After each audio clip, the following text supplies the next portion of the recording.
Le nouveau gouvernement ivoirien a fait sa rentrée aujourd'hui en Conseil des ministres, l'occasion également d'écouter les attentes du président de la République, Alassane Ouattara. Commune de Yopougon, le quartier Jesco envahi par une vague de mouches. Ce soir, les populations crient leur ras-le-bol. Enfin, affaire Volkswagen, les États-Unis rejettent le plan de mesures techniques présenté par la firme allemande. Bonsoir à tous et bienvenue dans votre journal RTI 2. À peine le nouveau gouvernement sous le second mandat du chef de l'État Alassane Ouattara est-il installé qu'il se met déjà au travail. Les 36 membres du gouvernement ivoirien ont en effet participé aujourd'hui au traditionnel Conseil des ministres au palais présidentiel. Le président de la République, Alassane Ouattara, leur a exprimé ses attentes. Peu de changements donc dans ce nouveau gouvernement ivoirien, mais avec plus de femmes. On en dénombre 9, soit un quart de l'équipe gouvernementale qui compte 36 membres. Qui sont-elles? Quel est leur cursus? Tout de suite, leur portrait. Le genre fait un bond historique dans les instances gouvernementales ivoiriennes. On passe de 5 à 9 femmes ministres. Avec 9 femmes sur 36 membres, c'est 25% de représentativité, du jamais vu en Côte d'Ivoire. On approche des 30% recommandés par les accords internationaux.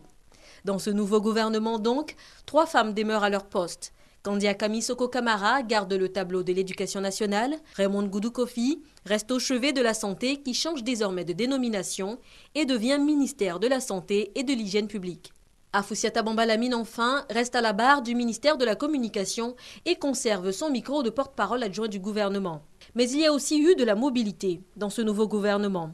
Anne-Désirée Ouloto reprend le contrôle des bulldozers de la salubrité urbaine et de l'assainissement. Kabaniale quitte l'économie, mais reste dans les chiffres au ministère du Plan et du Développement. En ce qui concerne les entrants, les 4 nouvelles ministres ne sont pas des inconnues. Elles se sont illustrées dans la société civile ou à des postes qui ont mis en exergue leurs compétences. Mariatou Koné, anciennement à la tête du programme national de cohésion sociale, reste dans son élément en devenant ministre de la Solidarité, de la cohésion sociale et de l'indemnisation des victimes. Euphrasie Kwasi Yao continue la lutte pour le genre. Elle sera en charge dans son ministère de la promotion de la femme, de la famille et de l'enfant. Ramatali Bakayoko quitte le fauteuil de la présidence de l'université de Cocody. Elle s'installe dans celui, plus haut, de ministre de l'enseignement supérieur et de la recherche scientifique. 4e nouvelle enfin, Paulette Badjo Ezou. L'ancienne présidente de la Commission nationale des droits de l'homme est désormais à la tête de cet ex-appendice de la justice, devenu ministère des droits de l'homme et des libertés publiques. Parmi les 36 membres du gouvernement, on compte donc 5 femmes déjà ministres et 4 nouvelles. C'est en tout 9 paires de talons aiguilles qui donnent à ce nouveau gouvernement une touche féminine beaucoup plus marquée que jadis et qui annonce peut-être une nouvelle ère dans les instances décisionnelles du pays. Des explications de Christelle Menant. Autre sujet à présent, il ne fait pas bon vivre au quartier Jesco dans la commune de Yopougon. En effet, une décharge sauvage a été installée à proximité des maquis. Les populations et clientèles de ces restaurants se disent agacées par les mouches, asticots et autres odeurs nauséabondes. Elles sont au micro de Doigt de Laser. Un dépotoir en pleine ville. Situé au quartier Jesco, dans la commune de Yopougon, cet tas d'ordures ménagères est devenu un point d'ancrage pour les moustiques, les mouches et les asticots. Et pourtant, plusieurs commerces se développent à proximité. Ils sont en train de vendre les fruits. Souvent, quand la poubelle est trop, on voit trop de mouches. Parce qu'on n'a pas d'endroit où s'asseoir. Quand tu mets sachet, d'autres ils te disent non, que c'est parce que c'est gâté, que tu as mis sachet poté. Là, quand tu as servi, on ne va pas avoir. Les odeurs nous gênent trop. C'est gênant, mais on fait comment? Sans ça aussi, là, on ne peut pas vivre. Juste à côté, des maquis et restaurants sont installés. Les clients luttent avec des mouches qui s'invitent à leur repas. On a commencé à consacrer les mouches. Vraiment, ça nous dérange beaucoup. On a une fuite qui est là. Quand ça tombe, on prend pour filtrer. On le met dans les calebasses et puis on boit. Il y a des maladies. On fait trop peur, quoi. On a l'habitude de mettre ça, quoi. Cette situation cause des désagréments aux tenanciers de maquis et de restaurants. Ils ont dit qu'on doit réhabiter. Les gens essaient de verser tout le temps les ordures. Donc là, on ne sait pas où on va. Regardez un peu le maquis, il y a assez de mouches. La nourriture, on ne peut pas manger avec la saleté. Mais on essaie au moins de regarder un peu nos entourages et puis essayer de mettre un peu la pauvreté dans tout ce qu'on fait. Quand les clients viennent, eux toujours ils se plaignent contre nous. Souvent quand les mouches sont beaucoup, même ils se lèvent et puis ils se fâchent, ils laissent nous manger puis ils s'en vont. On va faire comment? Les enfants sont là, ils sont à l'école. On ne sait pas où il faut aller. Nous sommes toujours dedans. On ne peut rien faire. La présence des mouches dans les restaurants est un danger pour la santé des populations environnantes. Elles sont exposées à plusieurs pathologies. Des maladies qui sont liées un peu à l'insalubrité que ces mouches, ces insectes-là entraînent sur les aliments que les personnes consomment. Donc ça sera des maladies infectieuses et des maladies parasitaires telles que des diarrhées qui peuvent aboutir même à un choléra. On peut avoir même la fièvre typhoïde qui est très fréquente dans ces endroits. On a une exacerbation du paludisme, oui, parce que ces mouches-là transportent le microbe du palu qui est l'anophèle. Et ce qu'il y a lieu de faire, c'est l'assainissement de tous ces endroits. Servir des plats qui sont quand même protégés de tous ces insectes-là. Cet espace transformé en dépotoir est un véritable problème de santé publique à cause des odeurs nauséabondes et la présence constante des mouches. Il constitue alors une préoccupation pour les riverains. L'attiéké se fait rare dans le district d'Abidjan. Le prix de cette semoule de manioc très prisée par les populations a même augmenté dans certaines localités. Quelles sont les principales raisons de cette pénurie? Ce soir, les producteurs et revendeurs d'attiéké nous donnent une explication. Kevin Gouedan, étudiant en licence 3 de physique-chimie, affectionne la consommation de l'attiéké au poisson-thon, appelé communément garba. Depuis un moment, Kevin dit avoir constaté une baisse de la quantité d'attiéké servie par les vendeurs. L'attiéké est-il devenu un aliment de luxe? En tout cas, le constat est clair. Cette denrée n'est plus à la portée de toutes les bouches. Bon, la quantité de l'attiéké aussi est devenue un peu faible. Avant, avec 200, 250 francs, tu pouvais te faire de l'attiéké avec un poisson. Mais maintenant, c'est devenu un peu trop cher. Pour manger, maintenant, il te faut 500 000 francs. Comme Kevin, nombreux sont les Abidjanais qui ont fait cette remarque. L'attiéké est devenu une denrée rare sur le marché. Les revendeurs eux-mêmes l'attestent. Ils ont du mal à s'en procurer. Vraiment, dans des jours là, on a problème d'attiéké en tout cas. Parce que les paniers avant c'était 6 000, maintenant c'est 17 000, 15 000. Ce qui est un peu moins cher, 12 000. Sinon, il y en a même qui ne vont pas à cause d'attiéké là. C'est parce qu'il n'y a pas de manioc que les sachets sont plus petits. Sinon, d'habitude, c'est un peu plus gros que ça. Les fabricantes d'attiéké donnent les raisons de cette pénurie. On ne peut rien faire, le manioc est devenu cher. On ne s'en sort même pas. Même que les gens achètent l'attiéké, ils se plaignent. Et depuis, les bouts sont devenus petits. Mais ce n'est pas de notre faute.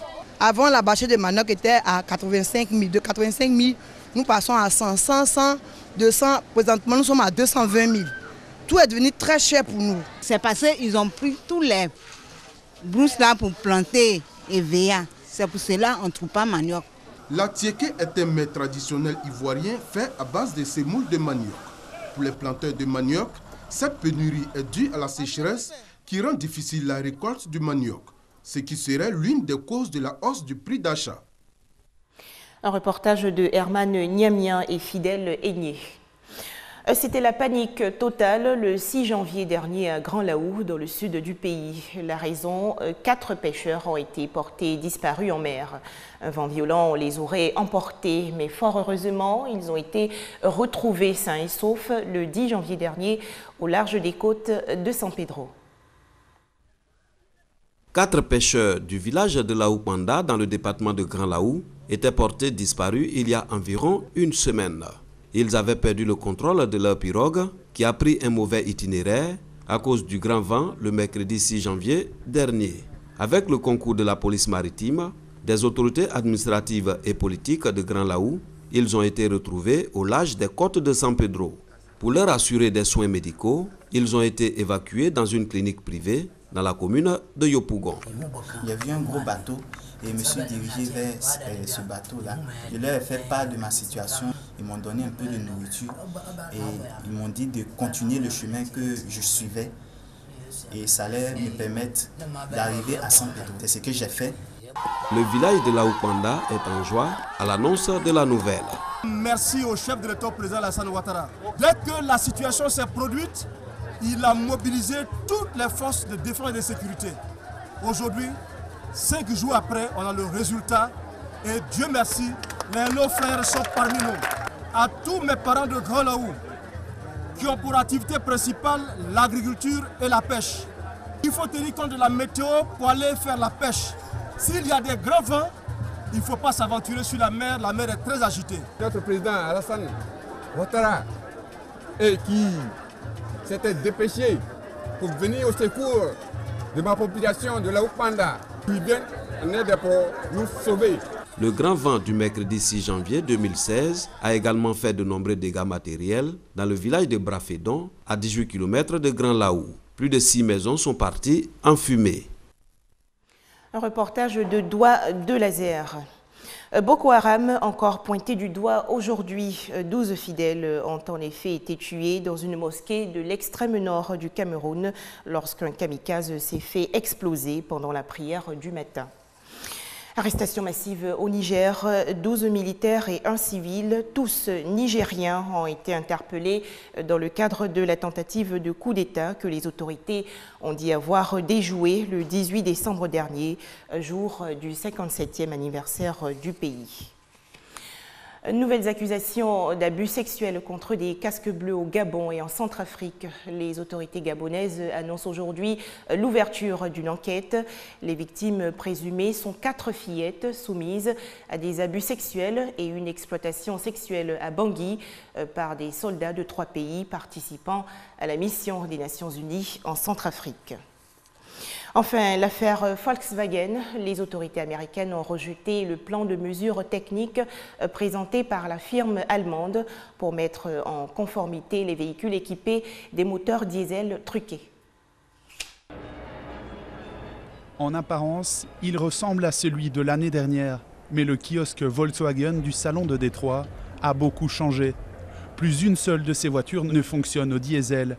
Depuis le scandale des moteurs truqués, la vente des modèles diesel de la marque allemande est interdite aux États-Unis. Une fois de plus, le président de la compagnie présente ses excuses.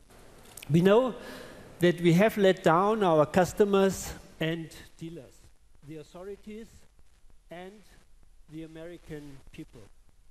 And I'm truly sorry for that.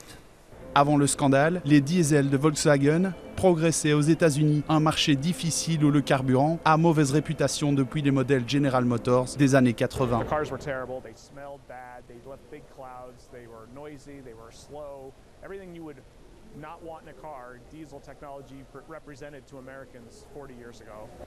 Aux États-Unis, le diesel est le carburant des poids lourds et des véhicules commerciaux.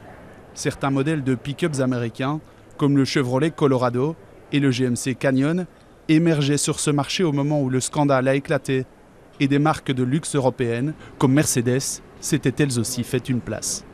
We are just introducing a brand new diesel which has even higher efficiency and is extremely clean. Yes, we do not expect to get diesel rates like in Europe, but we do believe that a certain clientele will continue to be interested in diesel. Le cas de Ford illustre le rejet du diesel par les Américains. En Europe, Ford propose plusieurs modèles diesel, mais lundi, son président a confirmé qu'il ne serait pas vendu aux États-Unis.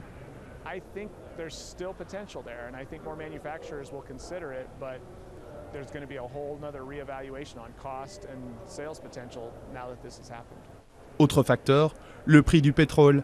Il faudra sans doute qu'il remonte de son niveau historiquement bas pour que les Américains reprennent goût au diesel. Et c'est maintenant l'heure de refermer cette édition, mais on se retrouve demain, jeudi, à 19h30, toujours sur RTI2.